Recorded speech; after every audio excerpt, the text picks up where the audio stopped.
بسم اللہ الرحمن الرحیم باب یقصر اذا خرج من موضعہ۔ یہ باب اس بیان میں کہ انسان 4 رکعت والی نماز میں قصر کرے گا جب اپنے مکان سے اپنی آبادی سے نکلے گا سفر شرعی کے ارادے سے۔ یہاں پر 2 باتیں قابل غور ہیں۔ اگر سفر شرعی کے ارادے سے نکلا ہے تو قصر کا حکم تب ہوگا جب کہ اپنی آبادی سے باہر ہو جائے، ایک۔ اور دوسری بات یہ ہے کہ سفر شرعی تک پہنچ کر ہی قصر نہیں کرے گا، بلکہ جیسی آبادی سے نکلے گا اس کا قصر شروع ہو جائے گا۔ فرماتے ہیں وَخَرَجَ عَلِيٌّ فَقَصَرَ وَهُوَ يَرَى الْبُيُوتَ فَلَمَّا رَجَعَ قِيلَ لَهُ هَذِهِ كُوفَةٌ قَالَ لَا حَتَّى نَدْخُلَهَا۔ خرج علی ای من الکوفہ، حضرت علی رضی اللہ تعالی عنہ کوفے سے نکلے۔ فَقَصَرَ وَهُوَ يَرَى الْبُيُوتَ، تو کوفے سے نکلتے ہی آپ نے قصر نماز پڑھی، حالانکہ آپ ابھی کوفے کے مکانات دیکھ رہے تھے، یعنی کوفے کے مکانات ابھی نظر آ رہے تھے، کوفہ سے بالکل قریب ہی تھے، لیکن آپ نے نماز قصر پڑھی۔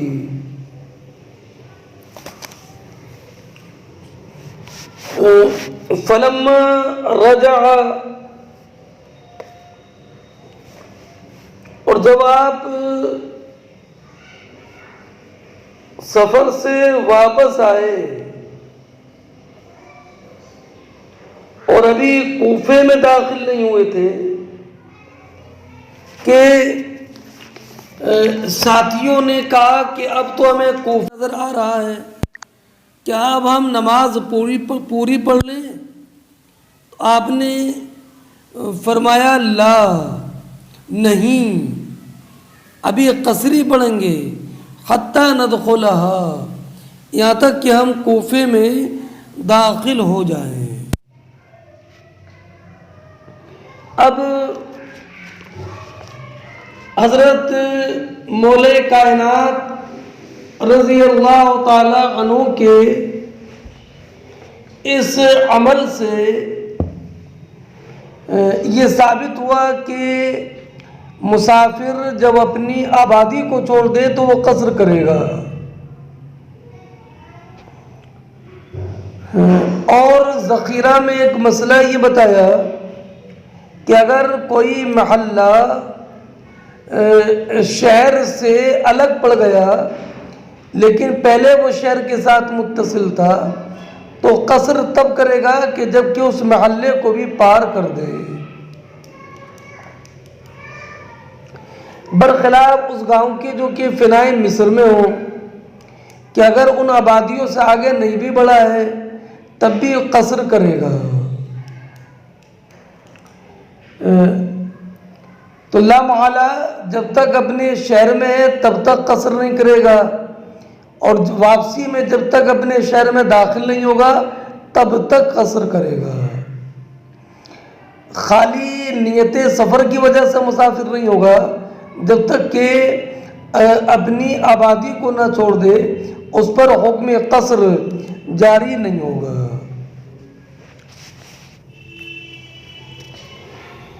حدثنا ابو نعیم قال حدثنا سفیان عن محمد بن المنکدر و ابراہیم بن میسر عن انس رضی اللہ تعالی عنہ قال صلیت الظہر مع النبی صلی اللہ علیہ وسلم بالمدینۃ اربعا والعصر بذی الحلیفہ رکعتین۔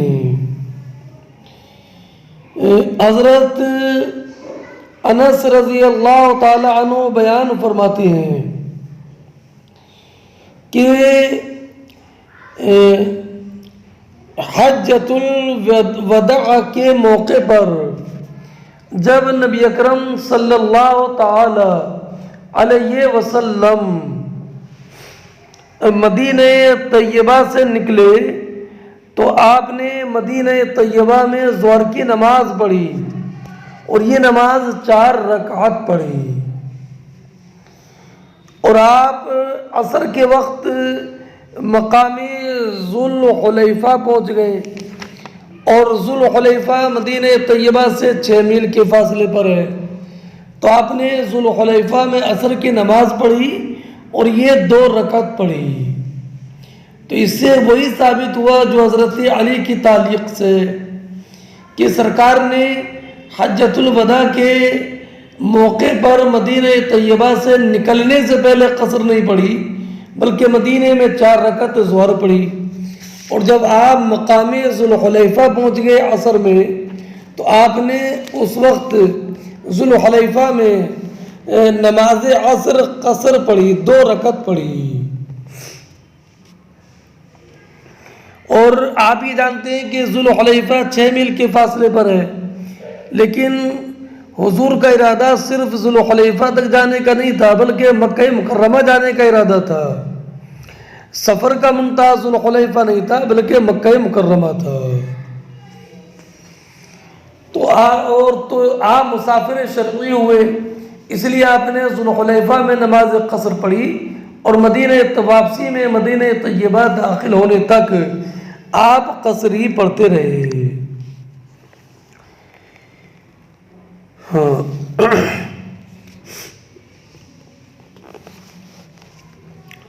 چلیے،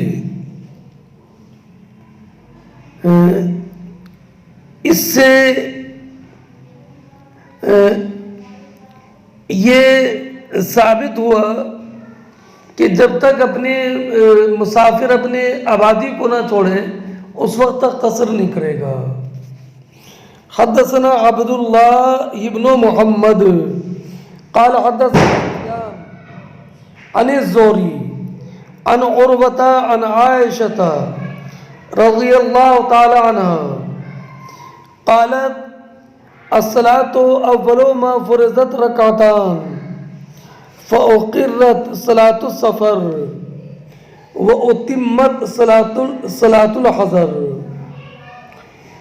امام زہری عروہ سے روایت کرتے ہیں اور وہ عائشہ صدیقہ رضی اللہ تعالی عنہ سے، عائشہ صدیقہ رضی اللہ تعالی عنہ نے بیان فرمایا کہ نماز جب فرض کی گئی تو پہلے 2 رکعت فرض کی گئی، پھر بعد میں سفر کی نماز 2 ہی رکعت رہی اور حضر میں 2 رکعت کا اضافہ ہو گیا۔ قال الزہری فقلت لعروہ، امام زہری کہتے ہیں کہ میں نے عروہ ابن زبیر سے معلوم کیا کہ ما بال عائشہ تتم، پھر عائشہ کا حال کیا تھا کہ عائشہ تو حالت سفر میں بھی نماز پوری پڑھتی تھی اور خود یہ روایت کرتی ہیں کہ حالت سفر میں 2 رکعت ہے۔ تو حضرت عروہ نے کہا تأولت ما تأول عثمان رضی اللہ تعالیٰ عنہ، حضرت عائشہ نے وہی تعویل کی جو تعویل حضرت عثمان ابن عفان رضی اللہ تعالی عنہ نے کی۔ اب شروع میں اس حدیث سے یہ معلوم ہوا کہ شروع میں جب نماز فرض کی گئی تو 2 رکعت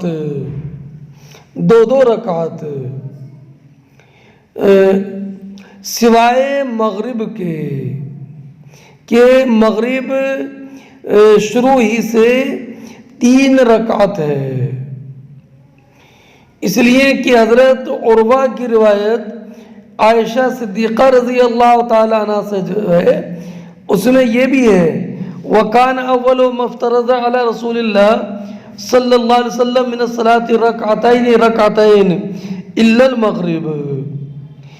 اور عائشہ صدیقہ کی دوسری روایت میں افترض اللہ الصلاة علی رسول اللہ صلی اللہ علیہ وسلم بمکہ رکعتین الا المغرب فلما هاجر الى المدینہ زاد الى كل رکعتین الا صلاة الغداۃ. اب اس سے یہ معلوم ہوا کہ حالت سفر کی نماز 2 رکعت ہے اور مسافر شرعی کے لیے یہ جائز نہیں ہے کہ وہ 4 رکعت والی نماز حالت سفر میں 4 رکعت پڑھے، بلکہ لازم ہے کہ وہ 2 ہی رکعت پڑھے.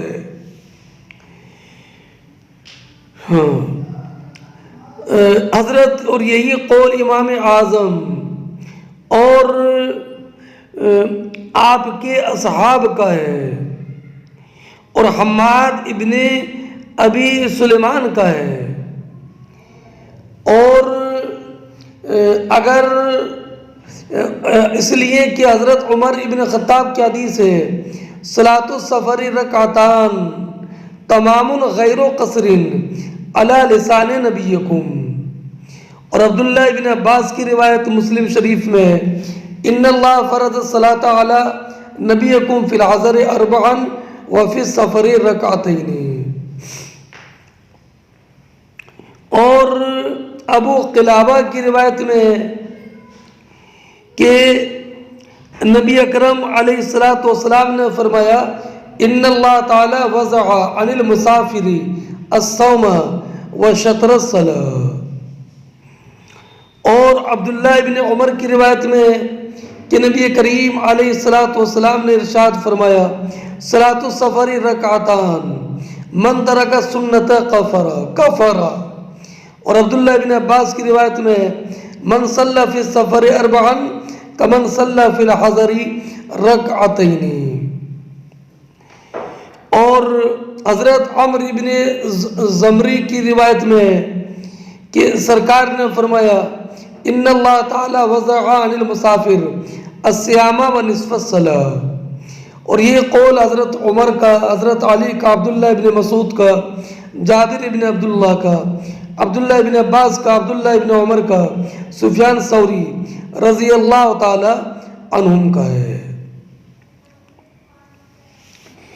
اب رہا یہ معاملہ کہ عائشہ صدیقہ رضی اللہ تعالی عنہ خود روایت کرتی ہیں کہ مسافر کی نماز 2 رکعت ہے اور خود حالت سفر میں پوری نماز پڑھتی تھیں.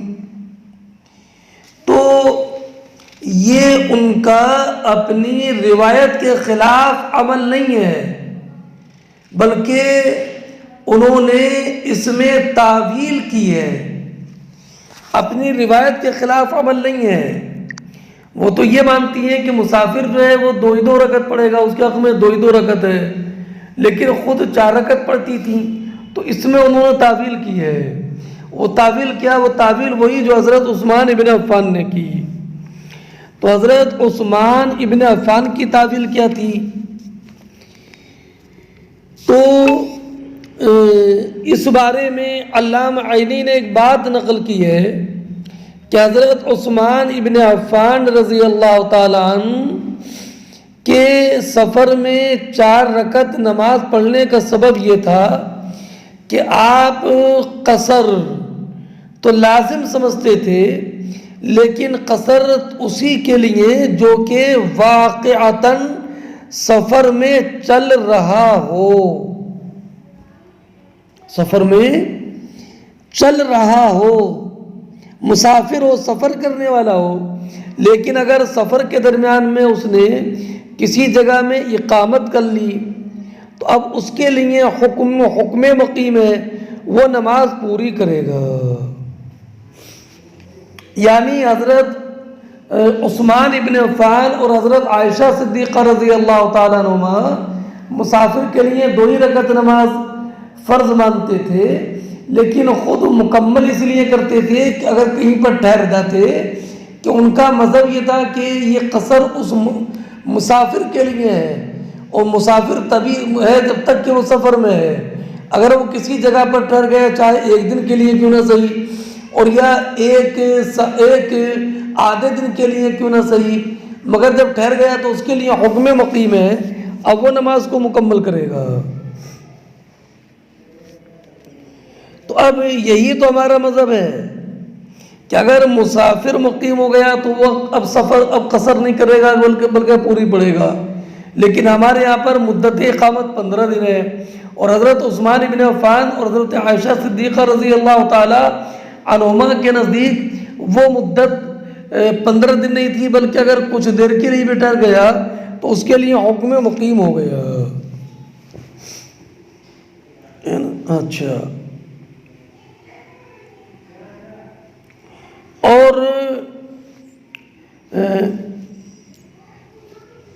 یہ بھی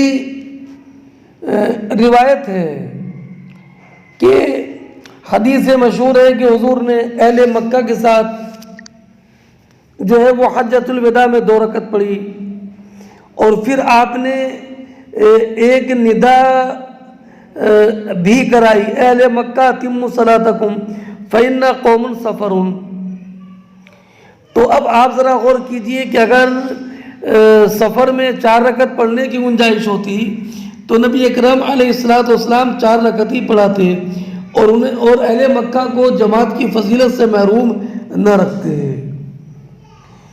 اور مسلم شریف کی روایت میں بھی یہی ہے کہ سرکار نے منی میں مسافر کی نماز پڑھی، ابو بکر و عمر و عثمان نے بھی، اور حضرت عثمان نے اپنے دور خلافت کے 6 یا 8 سال تک۔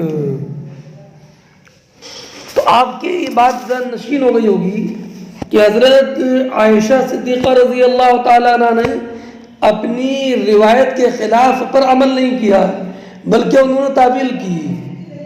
اس کی تائید اس سے ہوتی ہے جو بیہقی شریف میں صحیح اسناد کے ساتھ عروہ ابن زبیر سے مروی ہے کہ حضرت عائشہ صدیقہ رضی اللہ تعالیٰ عنہ سفر میں 4 رکعت پڑھتی تھیں۔ تو عروہ کہتے ہیں میں نے کہا لو صلیت رکعتین، اے ام المؤمنین کاش آپ 2 رکعت پڑھتی ہیں۔ تو حضرت عائشہ صدیقہ نے فرمایا اے میرے بھانجے، یہ مجھ پر شاق نہ بنا۔ یہ اس بات کی دلیل ہے کہ انہوں نے قصر میں تعویل کی تھی، اس کا انکار نہیں تھا، اور یہ تعویل نفس الامر میں قصر کے وجوب کے منافی نہیں ہے۔ اور ہماری دلیلیں وہ حدیث ہیں کہ جو کہ متعدد صحابہ کرام علیہم الرحمت والرضوان سے مروی ہیں، جو ہم نے ماسبق میں ذکر کی ہیں۔ اور مصنف عبد الرزاق میں بھی ہے کہ سئل ابن عمر رضی اللہ تعالیٰ عنہما عن الصلاة فی السفر قال رکعتین رکعتین من خالف السنۃ کفر۔ اور یہ بھی ہے کہ عبداللہ ابن عمر رضی اللہ تعالی عنہما سے سفر کی نماز کے بارے میں کہا گیا تو آپ نے فرمایا رکعتان من خالف السنۃ کفر۔ باب یصلی المغرب ثلاثا فی السفر، یہ باب اس بارے میں ہے کہ مسافر حالت سفر میں مغرب کی نماز 3 رکعت پڑھے گا، جیسے کہ حالت حضر میں 3 رکعت پڑھتا ہے، اور مغرب میں قصر نہیں ہے۔ دلیل یہ ہے کہ سمامہ ابن شراحیل نے کہا خرجت الی ابن عمر، میں عبداللہ ابن عمر کی طرف نکلا، فقلت تو میں نے کہا ما صلاۃ المسافر، مسافر کی نماز کیا ہے؟ تو فرمایا رکعتین رکعتین الا المغرب۔ حدثنا ابو الیمان قال اخبرنا شعیب عن الزہری قال اخبرنا سالم عن عبد اللہ بن عمر رضی اللہ تعالی عنہما قال عبداللہ ابن عمر کہتے ہیں کہ میں نے نبی کریم علیہ الصلوۃ والسلام کو دیکھا کہ اذا عاجل السیر فی السفر، کہ جب آپ کو سفر کی جلدی ہوتی تو یؤخر المغرب، آپ مغرب کو مؤخر کرتے، حتیٰ یجمع بینہ و بین العشاء، یہاں تک کہ آپ نماز مغرب اور عشاء کو جمع کرتے۔ سالم کہتے ہیں عبداللہ ابن عمر بھی ایسے ہی کرتے، اذا عاجل السیر، جب کہ آپ کو سفر کی جلدی ہوتی۔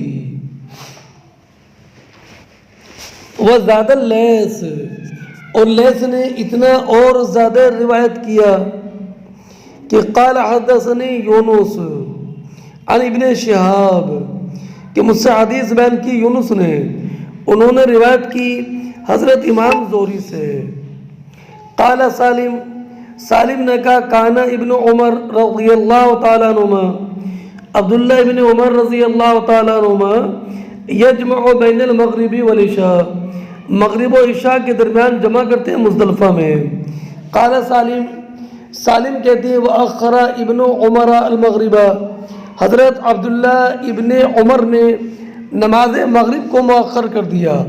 وَكَانَ اسْتُصْرِخَ عَلَى امْرَأَتِهِ صفیہ بنت ابی عبید، اور آپ کو آپ کی اہلیہ صفیہ بنت ابی عبید کے انتقال کی خبر ملی تھی۔ صفیہ بنت ابی عبید، یہ صفیہ حضرت عبداللہ ابن عمر کی بیوی اور مختار ابن ابی عبید ثقفی کی بہن تھیں۔ ان کے والد حضرت ابو عبید صحابی ہیں جو حضرت عمر رضی اللہ تعالیٰ عنہ کی خلافت میں شہید ہوئے۔ البتہ صحابیہ کے صحابیہ ہونے میں اختلاف ہے۔ بعض علماء نے فرمایا کہ انہوں نے زمان اقدس پایا اور انہوں نے حضور سے سنا۔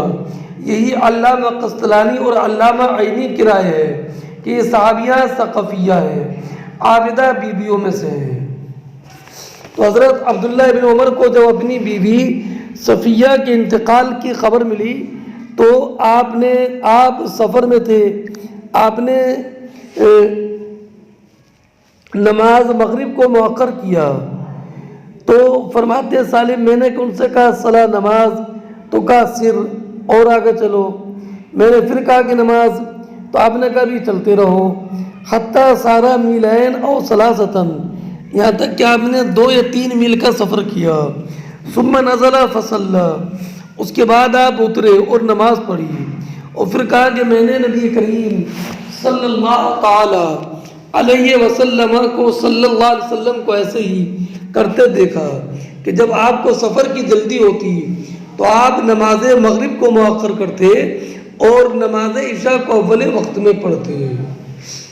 وقال عبداللہ، اور عبداللہ ابن عمر نے کہا کہ میں نے نبی کریم علیہ الصلوۃ والسلام کو دیکھا جب آپ کو سفر کی جلدی ہوتی، یقیم المغرب، تو مغرب کے لیے اقامت کہی جاتی، فیصلی ثلاثہ، یہ محل ترجمہ ہے، تو آپ حالت سفر میں مغرب 3 رکعت پڑھتے۔ تو اس سے معلوم ہوا کہ نماز مغرب میں قصر نہیں ہے بلکہ نماز مغرب 3 ہی رکعت پڑھنا ہے۔ ثم یسلم، اس کے بعد پھر آپ سلام پھیرتے، ثم قل ما یلبس، اور سلام پھیرنے کے بعد تھوڑی دیر ٹھہر جاتے، اس لیے کہ نماز مغرب کا آخر ہوتا، اب نماز عشاء کے شروع ہونے کا انتظار، حتیٰ یقیم العشاء، تھوڑی دیر ٹھہر کر پھر عشاء کے لیے اقامت کہی جاتی، فیصلی رکعتین، پھر تو آپ 2 رکعت پڑھتے، ثم یسلم، پھر آپ سلام پھیرتے، اور عشاء کے بعد نفل نماز نہیں پڑھتے، حتیٰ یقوم من جوف اللیل، یہاں تک کہ آپ آدھی رات میں کھڑے ہوتے نماز نفل پڑھتے۔ اس سے یہ معلوم ہوا کہ یہ مغرب و عشاء کو سفر میں جمع کرنا نہیں تھا بلکہ مغرب کو آخری وقت میں پڑھنا تھا اور عشاء کو اول وقت میں پڑھنا تھا۔ مغرب اپنے وقت میں پڑھی، عشاء اپنے وقت میں پڑھی، لیکن مغرب آخری وقت میں اور عشاء کے اول وقت میں، تو یہ جمع سوری ہے، جمع حقیقی نہیں ہے۔ امام اعظم کے نزدیک صرف عرفہ میں حاجی ظہر و عصر کو جمع کرے گا، وہاں جمع تقدیم ہے کہ عصر ظہر کے وقت میں پڑھے گا، اور مزدلفہ میں عشاء اور مغرب کو جمع کرے گا، جمع تاخیر ہے کہ مغرب کو عشاء کے وقت میں پڑھے گا۔ ان دو جگہ کے علاوہ دو نمازوں کو جمع کرنا یہ جائز نہیں ہے، نہ سفر میں نہ حضر میں، اور یہ جو روایتیں ہیں یہ جمع سوری پر محمول ہیں۔ اس تعلق سے اعلیٰ حضرت عظیم البرکت امام اہل سنت رضی اللہ تعالیٰ عنہ کا ایک نہایت عظیم اور ایک نہایت ہی جامع رسالہ ہے، حاجز البحرین الواقع عن جمیع الصلاتین۔ آپ اس رسالے کا مطالعہ کریں، جس سے یہ ثابت ہوتا ہے کہ دو نمازوں کو ایک ساتھ ایک وقت میں جمع کرنا، دو نمازوں کو جمع کرنا جائز نہیں ہے۔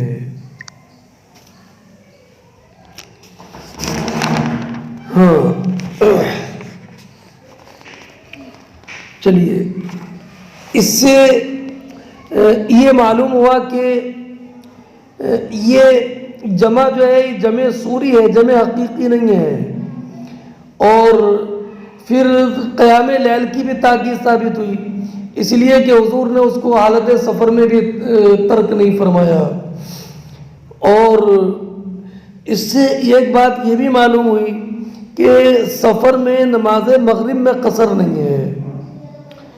اس بارے میں عبداللہ ابن عمر کی روایت پڑھی آپ نے، حضرت علی ابن ابی طالب کی روایت بھی ہے کہ صلیت مع رسول اللہ صلی اللہ علیہ وسلم صلاۃ الخوف رکعتین الا المغرب ثلاثہ وصلیت معه فی السفر رکعتین الا المغرب ثلاثہ۔ اور عمران ابن حسین کی روایت بھی ہے کہ امام ابن حسین نے بیان فرمایا ما سافر رسول اللہ صلی اللہ علیہ وسلم الا صلی رکعتین الا المغرب۔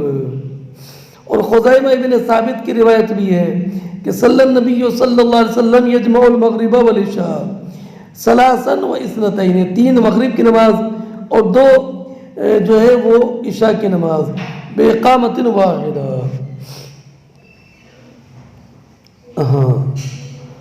اور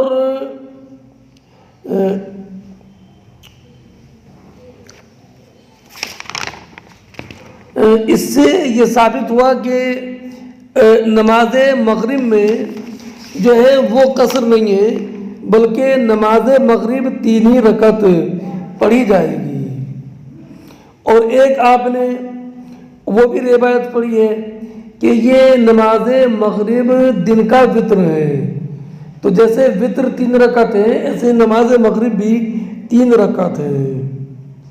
اب یہ نماز مغرب کو دن کا وتر کیوں کہا گیا؟ تو چونکہ یہ آخری دن میں پڑھی جاتی ہے اور اس کی تعجیل مستحب ہے فوراً غروب ہوتے ہی، تو اس کو دن کا وتر کہا گیا اس لیے کہ یہ دن سے قریب ہے، اور تاکہ اس کی تمیز وتر اللیل سے ہو جائے۔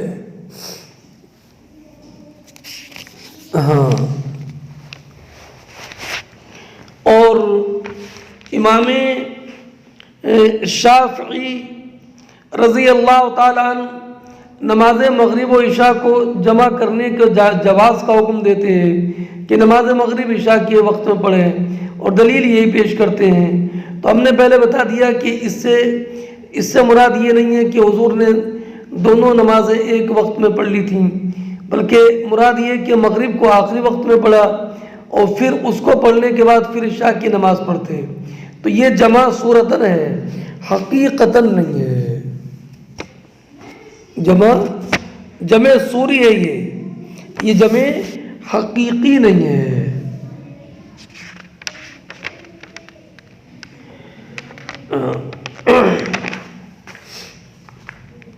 اگلا باب دیکھیں، باب صلاۃ التطوع علی الدابہ حیثما توجہت بھی۔ یہ باب جانور پر سواری پر نفل نماز کے حکم کے بیان میں، نفل نماز کے حکم کے بیان میں کیا بتانا ہے کہ نفل نماز سواری پر جائز ہے بشرطے کہ سواری چل رہی ہو.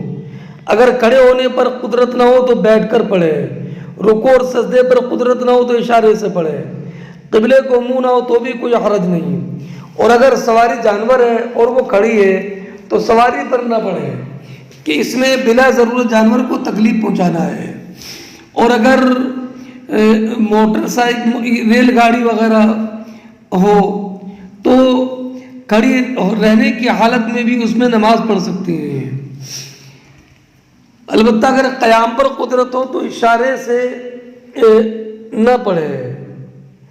اور فرائض میں یہ بھی ضروری ہے کہ رخ قبلے کی جانب ہو. اور اگر ریل وغیرہ کھڑی ہو تو فرائض اس پر ہو جائیں گے. البتہ چلتی ٹرین ہو یا چلتی موٹر ہو تو اس میں فرائض درست نہیں, اگرچہ کھڑے ہو کر رکوع اور سجدے کے ساتھ پڑھے, بلکہ اگر وقت نکلنے کا اندیشہ ہو تو اس وقت میں پڑھ لے اور جب بعد میں موقع ملے تو اس نماز کا اعادہ کرے. اور ہمارے ہاں چونکہ وتر واجب ہے اس لیے وتر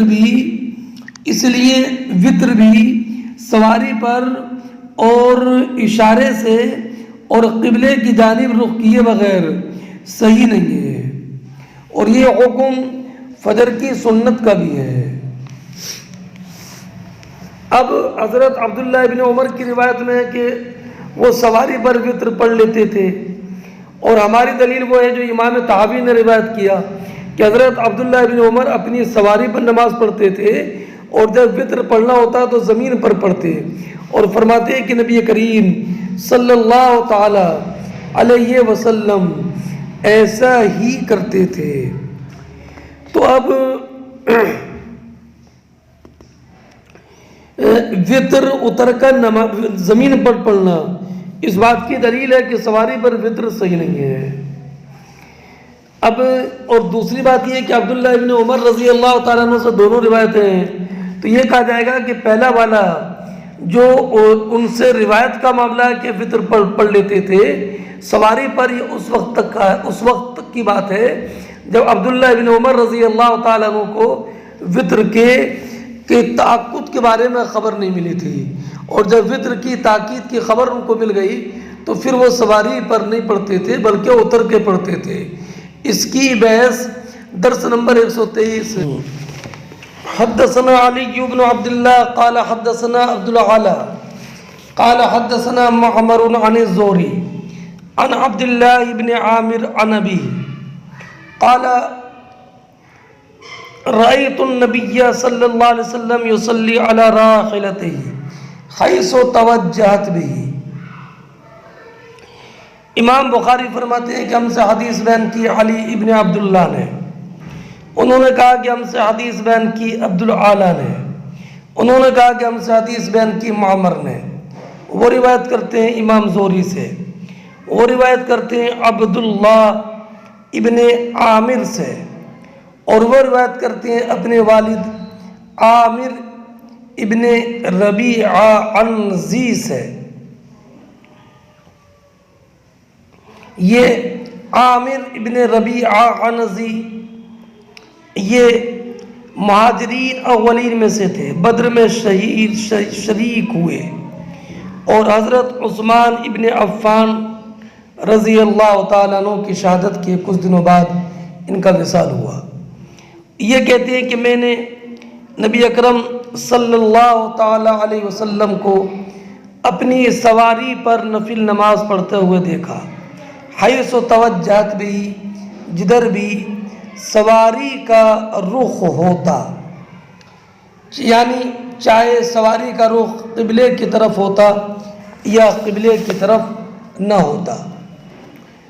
ہاں, اور یہ سفر میں بالاجماع ہے, اور اگر سفر میں نہ ہو تو امام اعظم اور امام محمد رضی اللہ تعالی عنہ نے فرمایا کہ اگر حالت حضر ہے, حالت سفر ہے, تو پھر استقبال قبلہ ضروری ہے۔ اور حالت سفر کی قید مسلم شریف کی روایتوں میں ہے، کانا رسول اللہ صلی اللہ علیہ وسلم یصلی وہو مقبل من مکہ الی المدینہ علی راحلتہ حیث کان وجہہ۔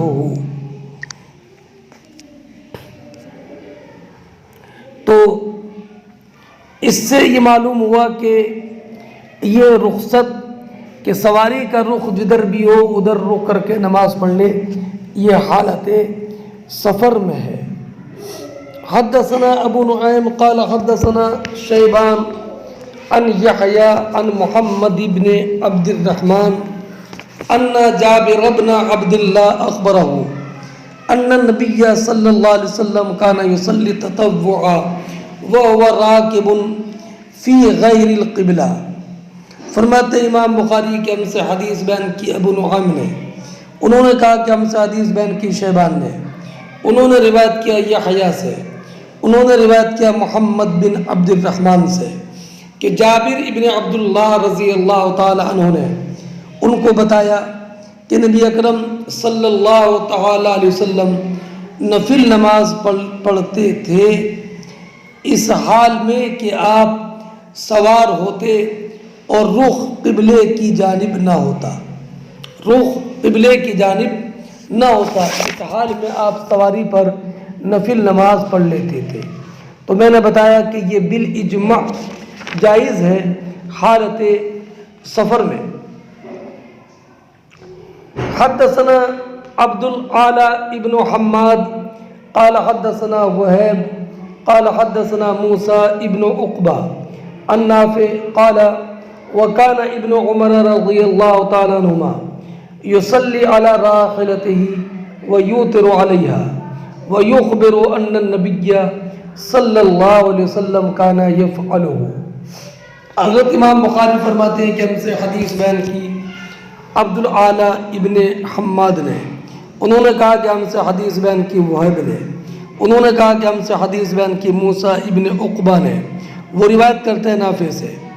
نافع نے کہا کہ عبداللہ ابن عمر رضی اللہ تعالی عنہما اپنی سواری پر نماز نفل پڑھ لیتے تھے، وَيُوتِرُ عَلَيْهَا، اور سواری ہی پر وتر نماز بھی پڑھ لیتے تھے، وَيُخْبِرُ، اور یہ بتاتے تھے کہ نبی اکرم صلی اللہ تعالی علیہ وسلم بھی سواری ہی پر وتر پڑھتے تھے۔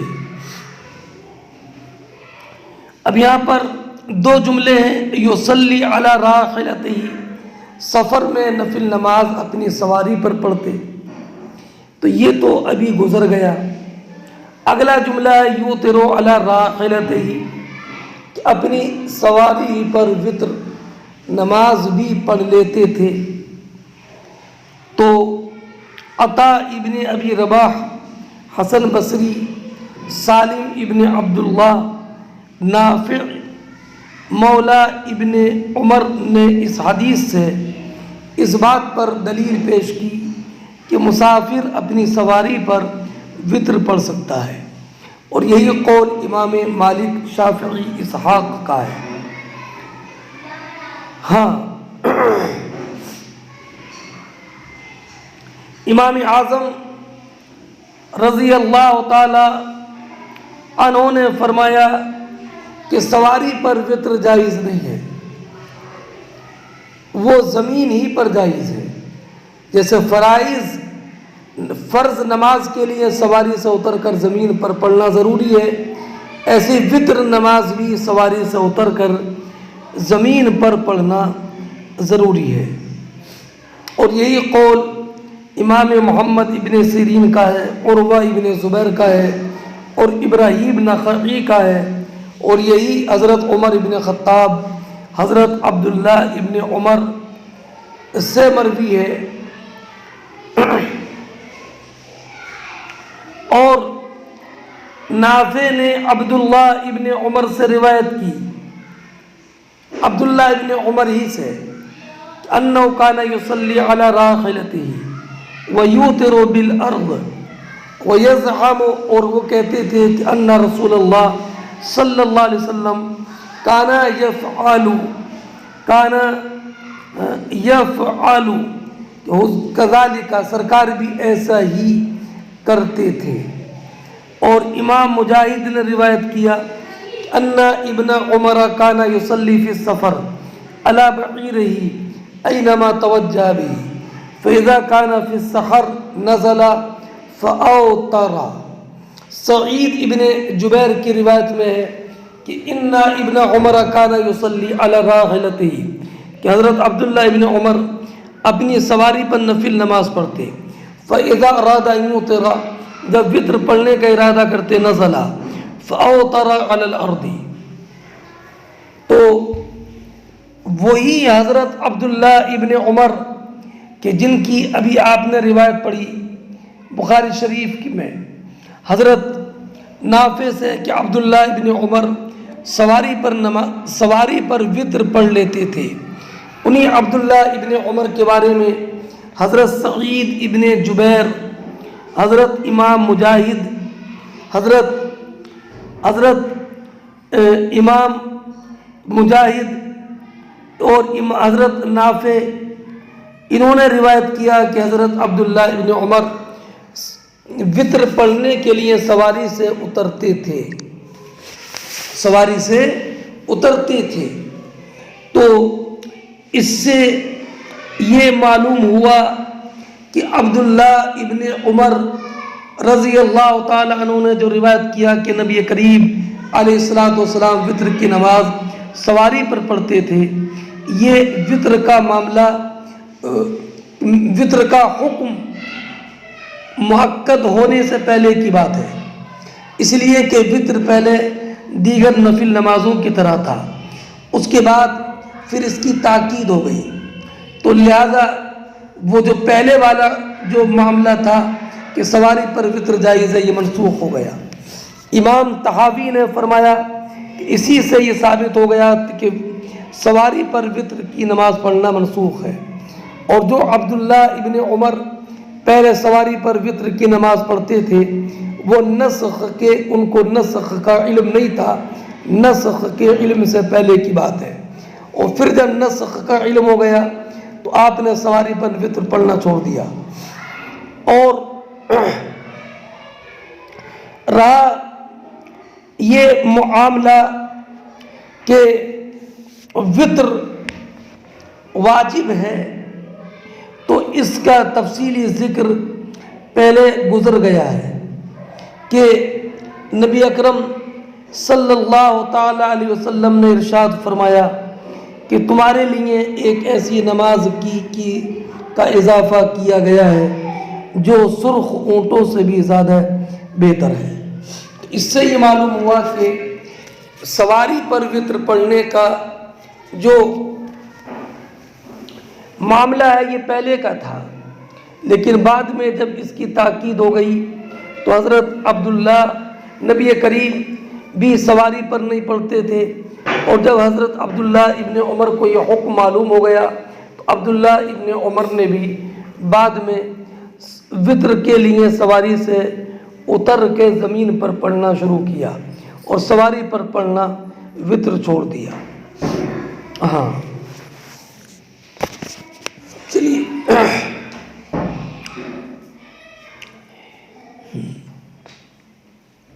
اب وطر لا محالہ واجب ہے، البتہ فرض نہیں ہے بلکہ واجب ہے۔ باب الایماء علی الدابہ، یہ باب اس بارے میں کہ سواری پر اشارے سے نماز کا حکم۔ معنی یہ ہے کہ جو سواری پر نفل نماز پڑھے اور رکوع اور سجدے پر قادر نہ ہو تو وہ رکوع اور سجدہ اشارے سے کرے۔ حدثنا موسیٰ قال حدثنا عبد العزیز بن مسلم قال حدثنا عبد اللہ بن دینار قال کان عبد اللہ بن عمر رضی اللہ عنہما یصلی فی السفر علی راحلتہ اینما توجہت یؤمی. عبداللہ ابن عمر رضی اللہ تعالی عنہما سفر میں اپنی سواری پر نماز پڑھتے.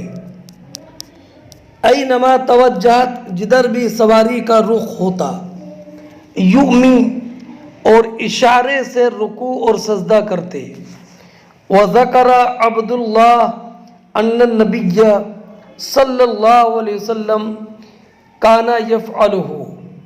اور عبداللہ ابن عمر رضی اللہ تعالی عنہ نے ذکر کیا کہ حضور ایسا کرتے تھے کہ سرکار سواری پر اشارے سے نفل نماز پڑھتے تھے.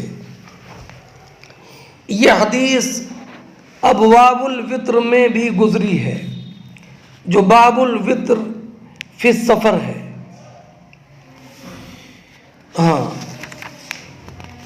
یہاں پر اس حدیث کے راوی موسیٰ کے شیخ عبدالعزیز ابن مسلم ہے. اور یہ عبدالعزیز ابن مسلم بصرہ میں رہتے تھے. 166 ہجری میں ان کا انتقال ہوا. باب ینزل للمکتوبہ. یہ بات اس بارے میں کہ نفل نماز تو مسافر سواری پر پڑھے گا لیکن فرض نماز کے لیے اترے گا. باب ینزل للمکتوبہ یعنی ھذا باب، یہ باب اس میں اس بات کا ذکر کیا جائے گا کہ سواری کا سوار سواری سے اترے گا فرض نماز کے لیے. حدثنا یحییٰ ابن بکیر قال حدثنا اللیث عن عقیل عن ابن شہاب. امام بخاری فرماتے ہیں کہ ہم سے حدیث بیان کی یحییٰ ابن بکیر نے. انہوں نے کہا کہ ہم سے حدیث بیان کی لیث نے. وہ روایت کرتے ہیں عقیل سے. انہوں نے روایت کیا ابن شہاب زہری سے. انہوں نے روایت کیا عبداللہ ابن عامر ابن ربیعہ سے کہ عامر ابن ربیعہ نے انہیں خبر دی کہ عامر ابن ربیعہ نے کہا کہ رأیت رسول اللہ صلی اللہ علیہ وسلم وهو علی الراحلۃ یسبح، کہ میں نے نبی کریم علیہ السلام کو سواری پر نفل نماز پڑھتے ہوئے دیکھا. یؤمی برأسہ، اپنے سر سے اشارہ فرماتے رکوع اور سجدے کا. قبل ای وجہ توجہ، جدھر بھی سواری کا رخ ہوتا. ولم یکن رسول اللہ صلی اللہ علیہ وسلم یصنع ذلک فی الصلاۃ المکتوبہ، اور حضور یہ فرض نماز میں نہیں کرتے تھے بلکہ فرض نماز کے لیے آپ سواری سے اتر کر زمین پر پڑھتے تھے. وقال اللیث حدثنی یونس عن ابن شہاب. لیث کہتے ہیں کہ مجھ سے حدیث بیان کی یونس نے. انہوں نے روایت کی امام زہری سے.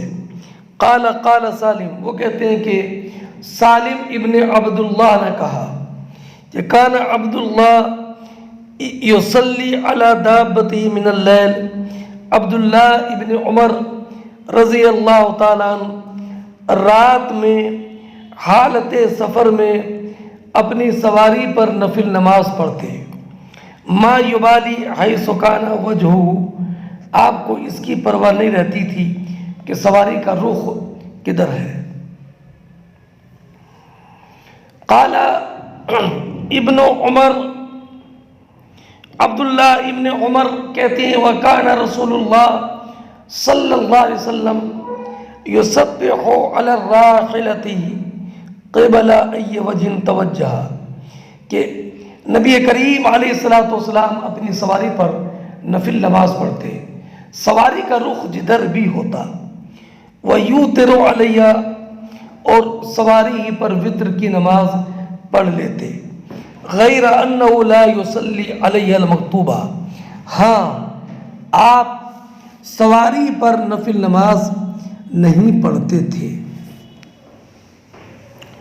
مطابقت ترجمۃ الباب سے اس قول میں ہے ولم يكن رسول اللہ صلی اللہ علیہ وسلم یصنع ذلك فی الصلاۃ المکتوبہ، کہ حضور یہ فرض نماز میں نہیں کرتے تھے. یعنی فرض نماز آپ زمین پر اتر کر پڑھتے، اور یہ بھی غیر انہ لا یصلی علیہ المکتوبہ. فرق یہ تھا کہ آپ سواری پر سواری پر آپ فرض نماز نہیں پڑھتے تھے. ہاں، اس حدیث کا ایک جو پہلی والی حدیث ہے یہ حیا ابن بکیر والی، اس میں عامر ابن ربیعہ کہتے ہیں رأیت رسول اللہ صلی اللہ علیہ وسلم وہو علی الراحلہ، میں نے حضور کو سواری پر دیکھا. کس حال میں دیکھا؟ یسبح، یہ حال ہے رسول اللہ سے، میں نے حضور کو اس حال میں دیکھا یسبح. یسبح کا معنی یصلی صلاۃ النفل، حضور نفل نماز پڑھتے تھے. اب تسبیح یسبح کا معنی یصلی صلاۃ النفل. تسبیح کا معنی حقیقت میں نقائص سے پاکی بیان کرنا ہے. پھر تسبیح کا اطلاق ذکر کے مختلف اقسام پر ہوتا ہے، جیسے تحمید پر، تمجید وغیرہ پر. اور اس کا اطلاق نفل نماز پر بھی ہوتا ہے. نفل نماز کو بھی سبحہ کہا جاتا ہے، اور یہ از قبیل مجاز ہے، اطلاق الجز علی الکل، کہ چونکہ نفل نماز تسبیح پر مشتمل ہوتی ہے، سبحانک اللہم وبحمدک وتبارک اسمک، تو اب تسبیح پر مشتمل ہونے کی وجہ سے تسبیح نفل نماز کے گویا کہ جز یہ سبحان ربی العظیم، سبحان ربی الاعلی. تو اطلاق الجز علی الکل کے قبیل سے اب نفل نماز کو نفل نماز پڑھنے کو یسبح کہا جاتا ہے، اور نفل نماز کو سبح. اور اب رہا یہ معاملہ کہ سبحان ربی العظیم یا سبحان ربی الاعلی یا سبحانک اللہم، یہ تو فرض نماز میں بھی پڑھا جاتا ہے. تو فرض نماز کو بھی سبح اور فرض نماز پڑھنے کو یسبح کہا جائے، تو حالانکہ فرض نماز پڑھنے کو نہ تسبیح کہا جاتا اور نہ فرض نماز کو سبح کہا جاتا ہے. تو اب تسبیح کا اطلاق، سبح کا اطلاق نفل نماز کے ساتھ، اور یسبح کا معنی یصلی صلاۃ التطوع، یہ عرف شرعی کی وجہ سے ہے. عرف شرعی ہے یہ، کہ عرف شرعی یہی ہے کہ نفل نمازی کو تسبیح بولتے ہیں اور سبحہ بولتے ہیں، اور نفل نماز پڑھنے کو یسبح بولتے ہیں. اور اب یہ عرف شرعی کیوں ہے؟ تو علامہ ابن اثیر نے ایک وجہ بتائی ہے کہ نفل نماز کو لفظ سبحہ کے ساتھ خاص کیا، اگرچہ فرض نماز بھی تسبیح کے معنی میں شریک ہے. کیوں؟ اس لیے کہ فرائض میں تسبیحات نوافل ہیں، لازم نہیں ہے. سبحان ربی العظیم یا سبحان ربی الاعلی یا سبحانک اللہم جو تسبیحات ہیں یہ فرض نماز میں بھی لازم نہیں ہے بلکہ نوافل ہیں. اور جب نوافل ہیں تو پھر تسبیح کا اطلاق نفل نمازی کے لیے ہوا. نفل نماز کو سبحہ بولتے ہیں. کیوں؟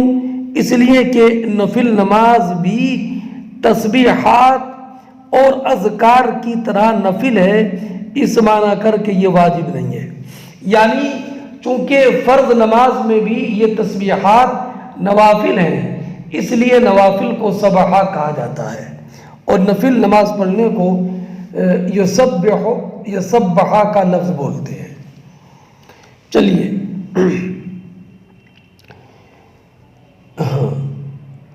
قبلہ ای وجہ، یہ قبلہ نہیں ہے قبلہ ہے، مقابلہ، کسی بھی مقابل کے معنی میں کسی بھی جہت میں ہو۔ اگلی روایت دیکھیں، حدثنا معاذ بن فضالہ قال حدثنا ہشام عن یحییٰ عن محمد بن عبد الرحمن ابن ثوبان قال حدثني جابر بن عبد اللہ۔ عبد الرحمن ابن ثوبان کہتے ہیں کہ مجھ سے جابر ابن عبداللہ نے حدیث بیان کی کہ نبی اکرم صلی اللہ تعالی علیہ وسلم مشرق کی طرف رخ کر کے اپنی سواری پر نفل نماز پڑھتے تھے۔ فَإِذَا أَرَادَ أَن يُصَلِّيَ الْمَكْتُوبَةَ، جب آپ فرض نماز پڑھنے کا ارادہ کرتے تو سواری سے اترتے، فَاسْتَقْبَلَ الْقِبْلَةَ، اور اپنا رخ قبلے کی جانب کرتے۔ یہ حدیث پہلے گزر گئی ہے باب الصلاۃ التطوع علی الدابہ میں۔ اب نحو المشرق اور جابر کی پہلی والی روایت میں یہ ہے وَهُوَ رَاكِبٌ فِي غَيْرِ الْقِبْلَةِ، حضور نماز پڑھتے نفل سواری پر اور رخ قبلے کی طرف ہوتا، قبلے کے غیر کی طرف ہوتا ہے نا۔ اسی سے جمہور علماء نے اسی کو لیا ہے اور کہا کہ اگر سواری ہے تو اب اس کا رخ سواری کے منہ کی طرف ہوگا، اور سواری چل رہی ہے تو چاہے اس کا رخ قبلے کی طرف ہو یا نہ ہو۔